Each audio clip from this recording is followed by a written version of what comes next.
우리 먼저 아멘으로 다 같이 함께 하나님을 예배하면서 고백하겠습니다. 할렐루야. 자, 오늘도 같은 말씀을 나누는 모든 분들, 저는 같은 말씀 앞에 서 있다라는 게 복이고 같은 말씀 앞에 서 있다라는 것이 우리의 공동체성이라고 믿거든요. 예, 그런 여러분들을 예수님의 이름으로 환영하고 축복해 드립니다. 우리 2026년의 소망의 결단 또 한번 고백하도록 하겠습니다. 주고 보시고 함께 고백하겠습니다. 한 걸음씩 범사에, 한 번만 더 한 걸음씩 범사에. 네, 금년 한 해도 이 고백을 가지고 정진해 나가시는, 예배자로서 정진해 나가시는 여러분들 모두가 되기를 예수님의 이름으로 축복해 드립니다. 자, 제가 계속해서 하나님의 뜻과 관련해서 특별히 기도와 말씀, 찬양을 계속 설명을 드리고 있습니다.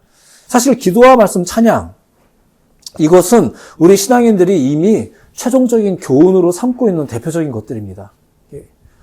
무슨 말이냐면은, 우리가 제대로 믿음으로 살자 할 때 결국에는 기도하자, 말씀을 가까이 하자, 찬양하자, 이렇게 결론에 다다르잖아요. 이미 다 드러나 있는 정답입니다. 그러니까 복음의 내용에 있어서는 오직 예수가 결론이고 핵심입니다. 믿으시기 바랍니다. 근데 우리의 믿음의 실천에 있어서는 기도, 말씀, 찬양이 늘 결론이었었어요. 이미 다 드러난 답이에요. 다만 우리가 이것들을 바르게 이해하고 실천하기 위해서 성경의 여러 이야기들을 계속 우리가 살펴보고 하는 거죠. 특별히 지난주에는 이제 이런 것들이 고난과 어떤 관련이 있는지를 또 소개를 해드렸었습니다. 사람들이 보통 고난이라는 걸 피해서 교회를 가거나 기도를 하거나 말씀을 읽거나 찬양하거나 이렇게 하잖아요. 그런데 일단 우선은 우리 그리스도인들이 고난을 조금 다른 관점으로 이해해야 된다, 이런 말씀을 전해드렸고, 더 나아가 기도, 말씀, 찬양은 단지 그 고난을 극복하기 위한 수단은 아니다. 그 너머의 의미가 있다. 그리고 무엇보다도 그게 고난이 가득한 삶을 피해서 하는 게 아니라 오히려 그 속에서 행하는 거다. 이런 내용들을 이제 계속 소개해드리고 있습니다. 지난주에 이제 본문으로 삼았던 시편의 그 저자 다윗이야말로 고난이라는 걸 그렇게 이해를 한 거죠. 고난을 피하려고 한 게 아니라 고난 속에서, 그 고난 속에서 말씀을 부여잡고 기도를 했던 사람이 바로 그 다윗이었습니다. 나의 영혼이 주의 구원을 사모하기에 피곤하오나 나는 주의 말씀을 바라나이다. 내가 연기 속에 가죽부대같이 되었으나 주의 율례들을 잊지 아니하나이다. 자, 오늘도 기본적인 접근은 이제 비슷하겠지만 오늘은 특별히 기도에 관해서 좀 더 이제 말씀을 집중해서 소개해 드릴까 합니다. 자, 이제 오늘의 이야기의 배경은 이렇습니다. 유대 나라가 있습니다. 유대 나라가 주변의 여러 민족들 때문에, 그들의 침략 때문에 많은 절망적인 위기를 자주 겪었거든요. 그런 상황에 있었는데 스스로의 힘으로는 이 거대한 세상 물결을 막아낼 재간이 없는 그런 고립무원의 상태에 빠졌던 적이 있었습니다. 사실 한두 번은 아니지만. 자, 그때에 하나님이 직접 개입을 하셔서 결론적으로 말씀드리자면은 대적들을 물리쳐 주세요. 적들을 다 물리쳐 주세요. 그 과정에서 또 유대 지도자들과 백성들은 다시 한번 여호와가 우리의 힘이구나라는 걸 깨닫게 됩니다. 자, 이게 우리가 보통 생각하는 은혜의 어떤 그 시나리오잖아요. 자, 근데 여기서 이제 오늘 주목해 보려고 하는 건 이런 겁니다. 어쨌거나 전쟁에서 이겼어요. 하나님이 해주셔서 신비롭게 이겼어요. 그건 굳이 설명하지 않겠습니다만, 이겼는데 기쁘잖아요.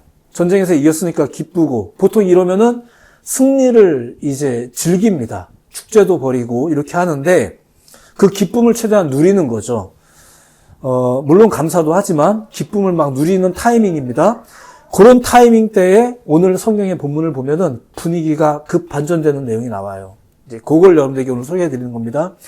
외부의 적을 물리친 뒤 하나님의 영이 그 백성들에게 임했다고 합니다. 오늘 본문 10절에 보면 그것을 이렇게 묘사합니다. 눈으로 이제 주보를 보셔도 되겠고요. 내가 다윗의 집과 예루살렘 주민에게 은총과 간구하는 심령을 부어주리니. 이게.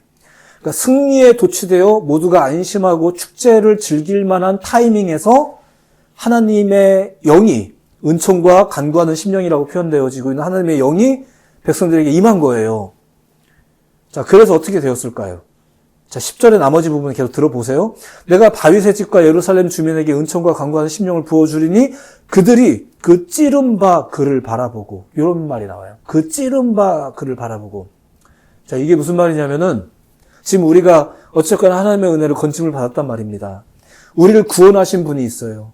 그 구원하신 분이 사실은 과거에 자기들이 거절하고 핍박하고 찔렀던 분임을 그들이 깨달았다는 얘기예요. 뭔가에 눈이 열린 거죠.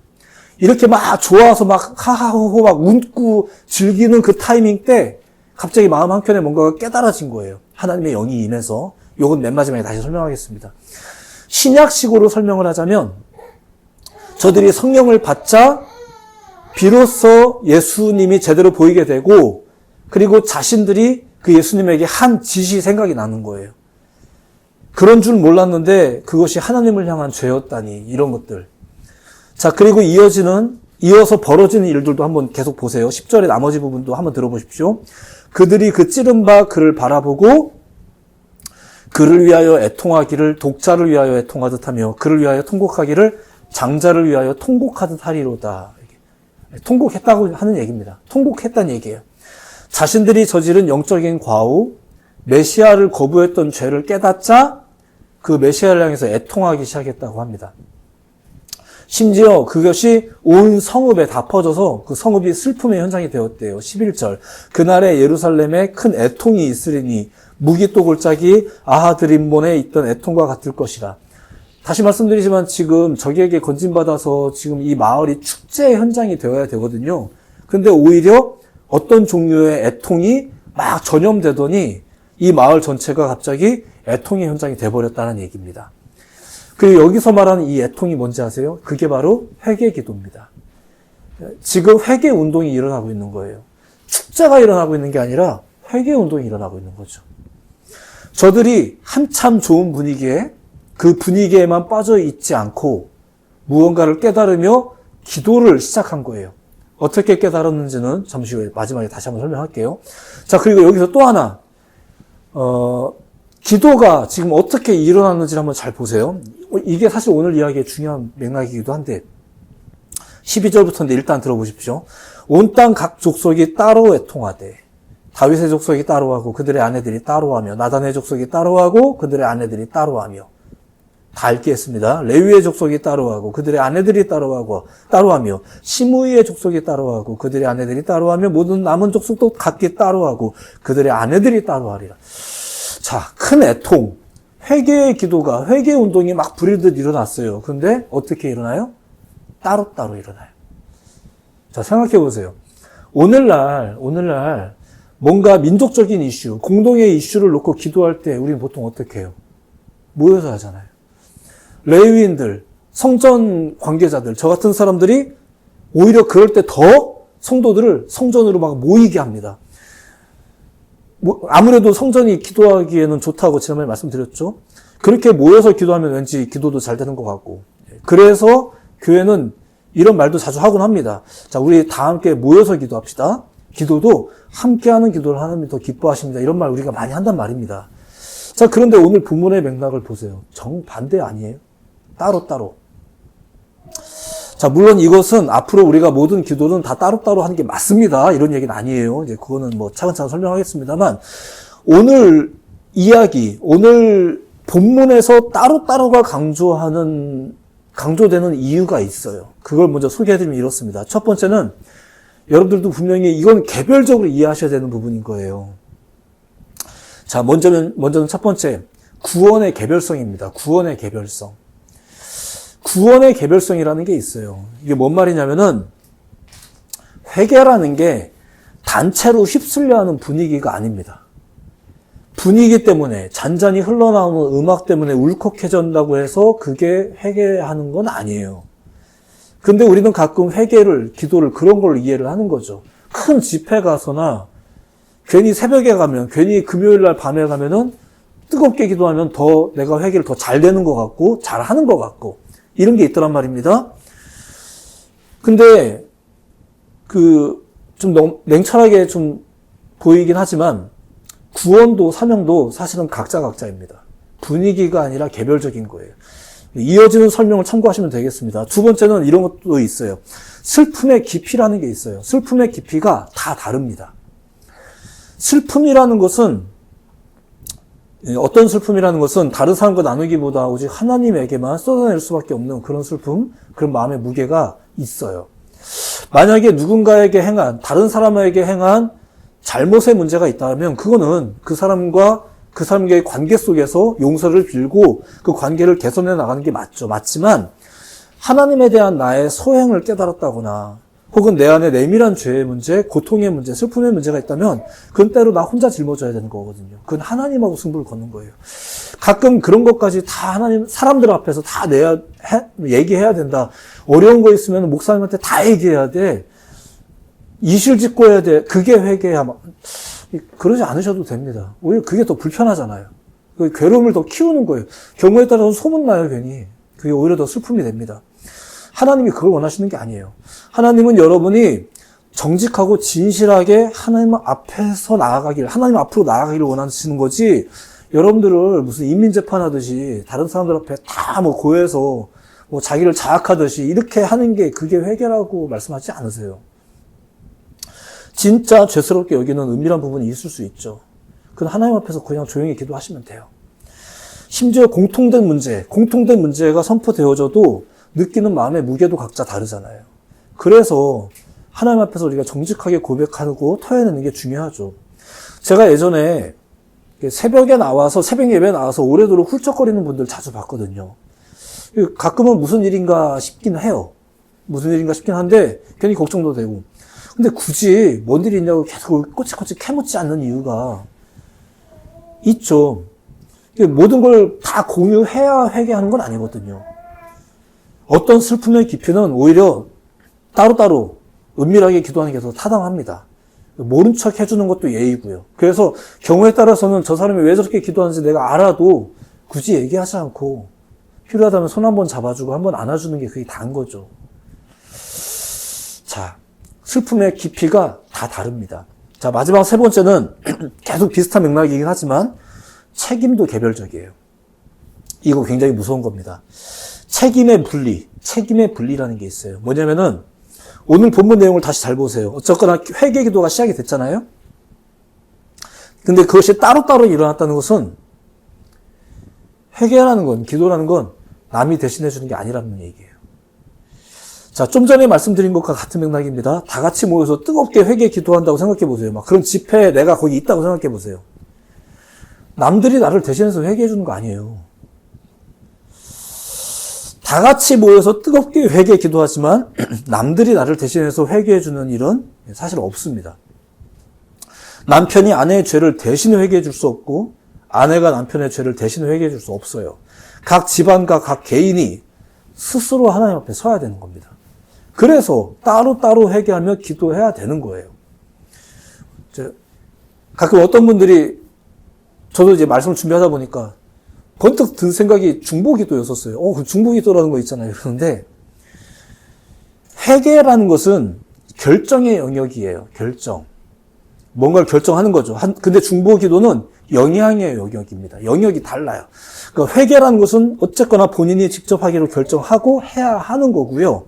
다만 중보기도는 그 결정을 위해 끼쳐지는 어떤 영향입니다. 예를 들면 그 사람이 스스로 회개를 도저히 안 한다. 그러면은 힘도 북돋아 주고 격려도 해주고 가르쳐주고 이게 중보고요. 영향의 영역이에요. 인플루언스. 영향의 영역이고요. 회개는 결정의 영역이에요. 죽었다 깨나도 내가 결정을 하지 않으면 회개가 일어나지 않는 거예요. 엄마가 나를 위해 기도해 줄 수는 있죠. 근데 내가 한 게 아니면 그냥 안 한 거예요. 이게 너무하다고 말씀하시죠? 아니에요. 너무한 게 아니에요. 그냥 그게 맞아요. 회개나 기도 역시 책임은 각자입니다. 이게 책임의 분리입니다. 다시 말씀드리지만 모든 기도가 그럼 다 따로따로 해야 되느냐? 그거 아니에요. 회개 기도도 다 같이 모여서 할 수 있어요. 얘기했지만 교회가 가진 유익이 있습니다. 다 같이 모여서 기도하는 게 훨씬 기도 잘 됩니다. 그게 맞아요. 그게 맞아요. 다만 분위기에 취하는 것이 회개 기도의 본질이 아니라는 것 우리가 잘 알고 있잖아요. 그렇다면 진정한 회개가 무엇인지를 염두에 본다면 따로따로 혹은 각자가 더 합리적이고 진실한 거예요. 그리고 실제로 보세요. 내가 진짜 제대로 주님과 만나보겠다. 뭐 예를 들어서 이렇게 고백하는 분들 잘 보세요. 오히려 조용히 가서 골방 가서 기도하세요. 자, 이런 것들이 하나하나 다 정해져 있는 룰이란 뜻은 아니지만 무슨 맥락인지는 다 이해하실 거라고 생각하면서 설명 계속 하겠습니다. 자, 그렇게 오늘 본문의 그들을 보세요. 따로따로 흩어져서 각자 삶의 자리에서 기도를 합니다. 심지어 보통 저들을 규합하는 사람들이 레위 족속이거든요. 근데 말씀 보세요. 레위 족속도 따로, 그들의 아내들도 따로. 이게 그들의 회개였고 그들의 기도였습니다. 자, 하나만 더. 그들의 기도, 그들의 회개가 언제 일어났는지도 한번 보세요. 그들의 기도를 보면은 외부 침략자들로부터 구해달라고. 그러니까 우리가 보통 죄를 회개하면 하나님이 더 잘 들어주실까 해서 회개 기도를 하는 경우도 많잖아요. 근데 그들의 기도는 그런 거 아니었다는 얘기입니다. 우리가 보통은 그런 타이밍에 기도하잖아요. 그리고 그런 타이밍에 기도하다 보면은 내가 뭔가 잘못한 것도 있어 보이고 이런 걸 뭔가 청산해야 하나님이 들어주지 않나 이런 생각 때문에 그때 기도한단 말이에요. 자, 그런데 그들의 기도를 보세요. 아니라니까요. 무언가에 선제되는 조건으로서의 기도가 아니었습니다. 맨 처음에 말씀드렸죠. 지금 승리한 이유입니다. 승리한 이유인데 그 승리에 도취되지 않고 그 은혜를 받은 중에 아, 우리가 하나님을 그렇게 취급했구나. 내 신앙이 이랬구나를 깨달으면서 하는 회개였다는 얘기예요. 그래서 기도가 회개가 수단이 아닌 거예요. 오늘 본문에서의 그들은 은혜 중에 회개했습니다. 은혜 중에 기도했고요. 그것도 각자의 삶에서 한 거예요. 이런 기도는 조건적인 기도가 아니죠. 그리고 사실 우리의 기도가 이래야 된다는 거예요. 이런 기도가 형식으로서의 기도 넘어 기도예요. 근데 우리는 어려울 때 좀 더 기도를 하죠. 물론 어려울 때가 기도할 기회가 되니까 그것도 감사하면서 기도하셨으면 좋겠어요. 자, 그렇게 스가랴 12장. 자, 그렇게 스가랴 12장을 잘 보시면 하나님의 은혜 속에서 오히려 통곡과 회개가 일어나는 장면을 보여주고 있습니다. 자, 이제 맨 처음에 했던 내용이지만, 지나가듯이 했던 얘기지만, 이제 잠깐 설명하겠습니다. 이런 기도가 저절로 된 것이냐? 아니죠. 오늘 말씀의 표현에 따르면 하나님의 심령이 그들에게 임했을 때였었어요. 이것이 신약 이후에는 성령이 임했을 때라고 이제 표현을 하죠. 그게 이런 회개가, 이런 기도가 사실은 그냥 되는 건 아닙니다. 하나님께서 그런 심령을 주셨을 때, 성령이 임했을 때 가능한 겁니다. 저들로 하여금 기쁨에 들떠 있기보다 더 깊은 통찰을 하게 만드는 거죠. 모두가 다 기뻐할 때, 물론 너무 예민하라는 얘기는 아니지만, 모두가 다 기뻐할 때, 그래도 주변을 한번 돌아볼 수 있는 통찰. 나 자신을 한번 돌아볼 수 있는 통찰. 이게 내가 잘나서 이렇게 된 건가? 라고 자기를 돌아볼 수 있는 통찰. 주변을 한번 살펴보고 이렇게 다 기뻐하는데 혹시 누구 소외된 사람은 있지 않나라고 돌아볼 수 있는 영적인 통찰과 여유. 그리고 더 나아가 시대를 살피면서 애통할 줄 아는 마음. 그러면서 시대를 파악하는 지혜를 얻는 것들. 이런 것들이 우리의 어떤 뭐 이게 I라 되고 E라 되고 이런 식의 문제가 아니라 성령이 임했을 때, 하나님의 심령이 주어졌을 때 그것이 가능했다라는 거죠. 그런 은혜 중에 그런 심령을 받았을 때 그런 기도를 하게 되더라 이것입니다. 즉 성령이 그렇게 저들을 기도하게 만드는 거예요. 자, 그러니까 기도는 우리의 결단의 문제 아니에요. 사실은 성령님이 임하시면 성령이 임하거나 그런 상황이 임하거나 그러면 기도가 되죠. 교회에 가서만 하는 기도를 넘어서는 기도를 하게 하죠. 그게 성령께서 하시는 일입니다. 자, 이렇듯 성도의 삶에는 기도가 되게 중요한데 그 기도를 시작하게 하는 게 성령입니다.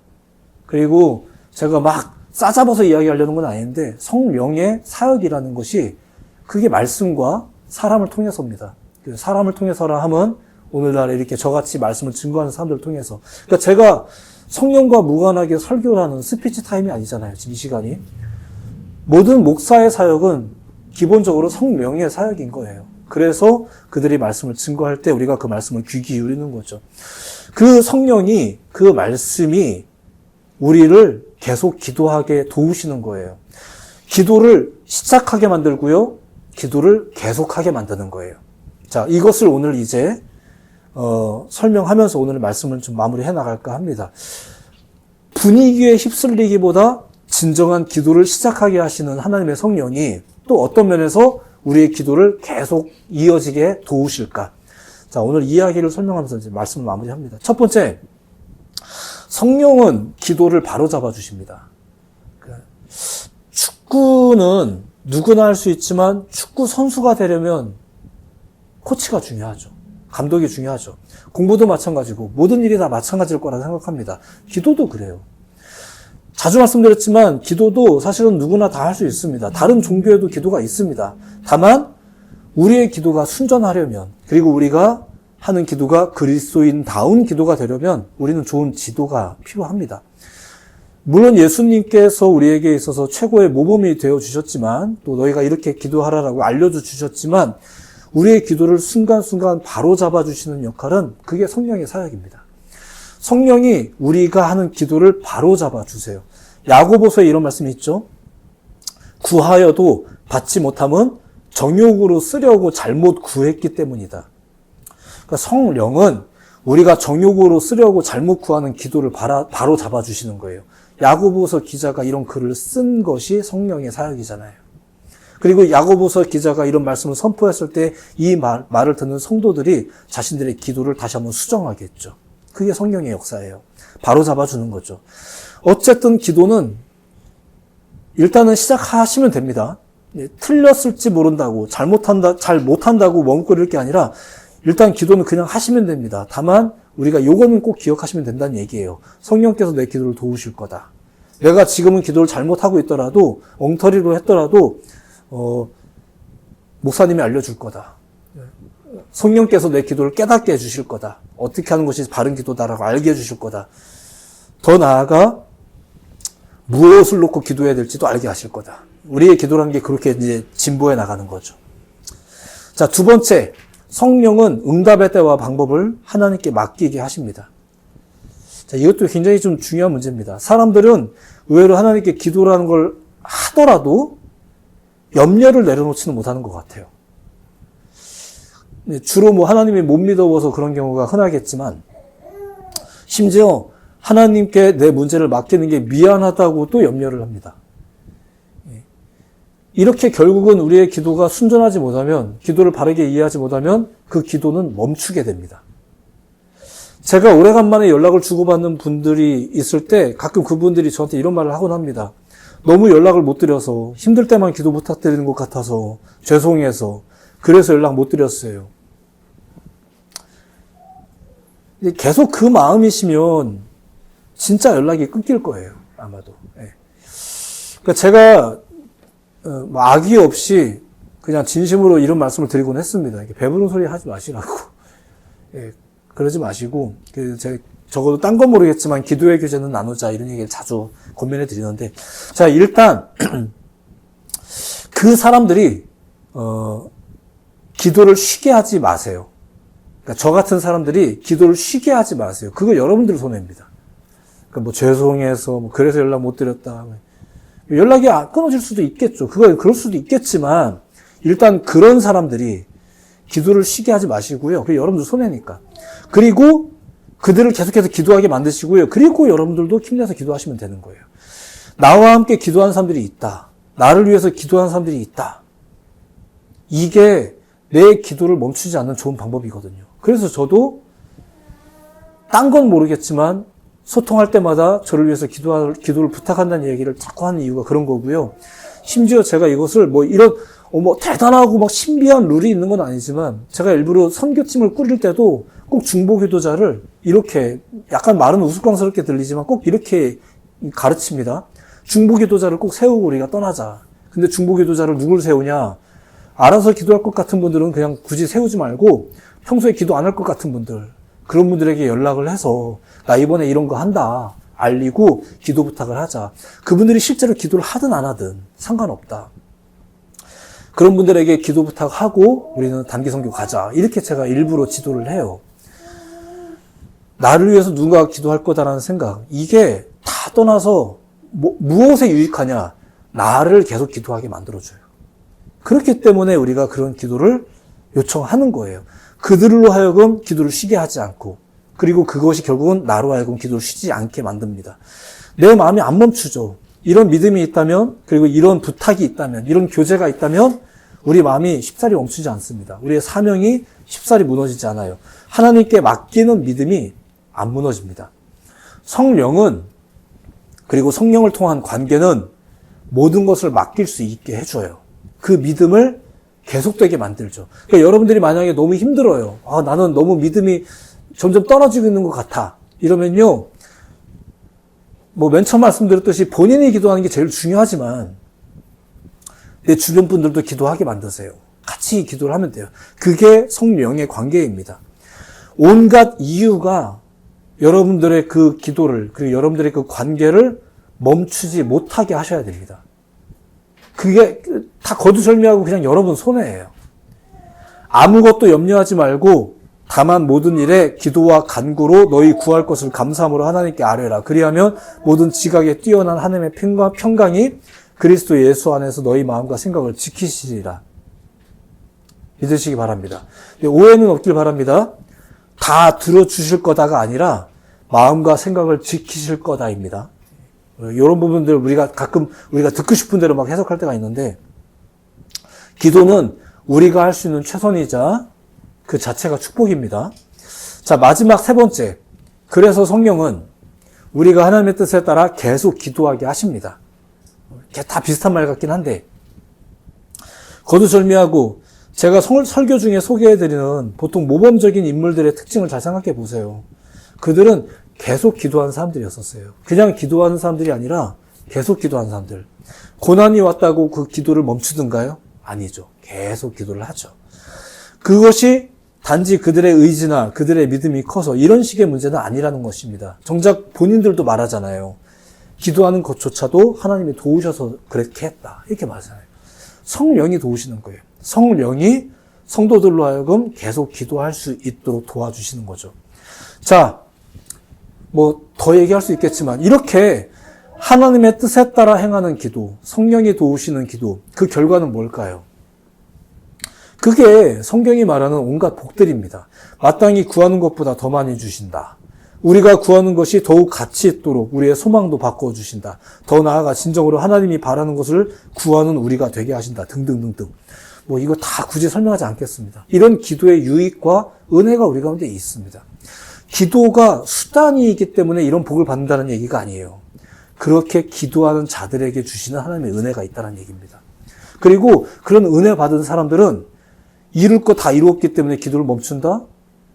회개를 안 한다? 나는 이제 순전해졌기 때문에 회개를 안 한다? 그런 경우가 어디 있어요? 성경에는 어디에도 그런 경우가 없습니다. 오히려 은혜 받은 자들이 그 회개를 하고 은혜 받은 자들이 더 기도를 많이 해요. 그 성령이 도우시는 기도는 삶의 능력이 되는 것입니다. 그 집에서 나 혼자만 마음 아프면서 울면서 기도했다? 나 서글펐다? 걱정하지 마세요. 그게 능력이 돼요. 그게 능력이 돼요. 가족을 위해서, 이웃을 위해서, 온전한 회개를 위해서 기도를 하시면 되는 거예요. 그리고 기왕이면 성전에 오셔서 기도하세요. 여기 성전이 좀 더 기도하기에 유리한 곳이 맞습니다. 다만 여기에 어우러지면서 내가 기도했다고 착각하지 맙시다. 이제 이런 이야기를 좀 드리는 것 뿐이지, 여기가 기도하기에 유리한 거 맞습니다. 잔잔한 음악도 깔아드리고 하잖아요. 그래서 여기가 기도하기에 좀 더 유리한 게 맞아요. 다만 지금 제 설교의 대부분의 모양새는 삶 속에서 하십시오. 이제 이것이 좀 메인이긴 한 건데, 유리한 게 있어요. 유리한 거 즐기세요. 유리한 거 누리세요. 맛있는 커피를 드실 때 기왕이면 예쁜 찻잔에서 드시고요. 기왕이면 좋은 카페 가서 드세요. 또 기분 좋잖아요. 뭐가 달라요? 그러니까 여러분들의 기도는 삶 속에서 어느 곳에서도 있어야 되겠지만, 그게 힘드세요? 그게 힘드시면 여기 나오세요. 여기가 좀 더 유리합니다. 아무래도. 자, 오늘날 그리스도인이라면 자연스럽게 과제로 느끼는 것, 그 중에 하나가 기도입니다. 특별히 제의적 형식을 뛰어넘는 기도, 교회라는 공간을 넘어서는 기도, 필요한 것이 있을 때만 하는 기도가 아닌 기도, 그런 것이 있다는 것을 계속 소개를 해드리고 있습니다. 오늘은 그렇게 스가랴서에 기록된 이야기를 하나 소개해드렸는데, 유다 백성들도 회개 기도를 시작했죠. 굉장히 좋은 분위기에서, 원래 이런 분위기가 되면 안 될 것 같은데, 오히려 그런 상황에서 그들이 회개 기도를 시작했는데, 하나님의 심령이 그들에게 임했을 때 그런 일이 벌어졌습니다. 그러니까 이것은 기도할 때를 주신 거예요. 우리가 막 웃고 즐길 때라고 나는 느꼈는데, 우린 그렇게 생각하고 있는데, 하나님이 기도할 때라고 한 거예요. 그 경우에 따라서는 이것을 임무와 사명으로 주시기도 합니다. 제가 가장 많이 느꼈던 게 그런 거예요. 교회에서 큰 행사를 했을 때, 나름대로 잘 끝났다 이러면은, 막 앞에서 무대 위에 섰던 사람들 막 좋아하고 막 기뻐하고 할 때, 모든 세팅 다시 다 되돌리고, 방송실에 혼자 조용히 앉아가서, 이 모든 일이 다 끝났을 때, 다 행사 잘 끝났다고 밑에서 막 피자 먹고 치킨 먹고 즐거워할 때, 누군가는 다시 그 자리에 앉아서 하나님 모든 것을 잘 끝나게 해주신 것에 감사드립니다. 혹시 놓친 게 있는 것은 아닌지, 이런 것을 생각하면서 우는 사람들도 한두 명은 꼭 필요하거든요. 이런 일들이 있더란 말입니다. 기도할 때를 주시고, 그 기도를 맡기는 사람이 있고, 그 상황이 있을 수 있어요. 그럴 때 하시면 되는 거예요. 하나님의 영이 기도하게 만드는 거죠. 그런 상황이 있고요. 그리고 그런 사람들이 있는 거예요. 그래서 아까 그런 사람들을 계속 기도하게 만들으란 얘기예요. 목사들이 기도 안 하면 큰일 나요. 여러분들도 기도 안 하면 큰일 나지만 목사들이 기도 안 하면 모두가 다 불행해져요. 그래서 그들은 자꾸 기도시켜야 되는 거예요. 그들이 성경을 연구하게 만들어야 되는 거고요. 그럴 때가 됐을 때, 그런 환경이 됐을 때, 그러면 기도하시면 되는 거예요. 보통의 때도 기도해야 되겠지만 기도하게 하실 때에는 더 기도하셔야 돼요. 그게 아까 얘기했듯이 단지 문제 터졌을 때 이런 것만은 아닙니다. 알게 하시거든요. 알게 하세요. 굉장히 좋은 분위기인데도 불구하고 알게 하실 때가 있어요. 그러면 하시면 되는 거예요. 어려울 때요? 그때는 안 시켜도 하실 거잖아요. 그때 하시면 돼요. 자, 이제 사순절이 시작됩니다. 설교 마지막이라 더 설명은 더 안 하겠지만 분명히 좀 더 우리가 마음을 다잡아야 할 때가 된 것 같기는 합니다. 이럴 때 우리가 좀 더 마음을 여미면 되시겠죠. 그리고 어떤 걸 가지고 마음을 여밀까는 제가 계속 떠들겠습니다. 제가 계속 소개하겠습니다. 이러면서 이 절기에 다시 한번 우리가 성령의 말씀을 따라, 성령의 이끄심을 따라 기도하고 말씀을 가까이 하며 살아가면 되겠죠. 여러분들의 삶이 즐겁길 바라요. 기쁨이 가득하길 바라요. 하지만 잊지 않으시길 바라요. 우리가 그 삶 속에서 기도하면서 그리스도인으로서 살아가는 여러분들 새로운 한 주가 되시기를 다시 한번 예수님의 이름으로 축복해 드립니다. 기도하겠습니다.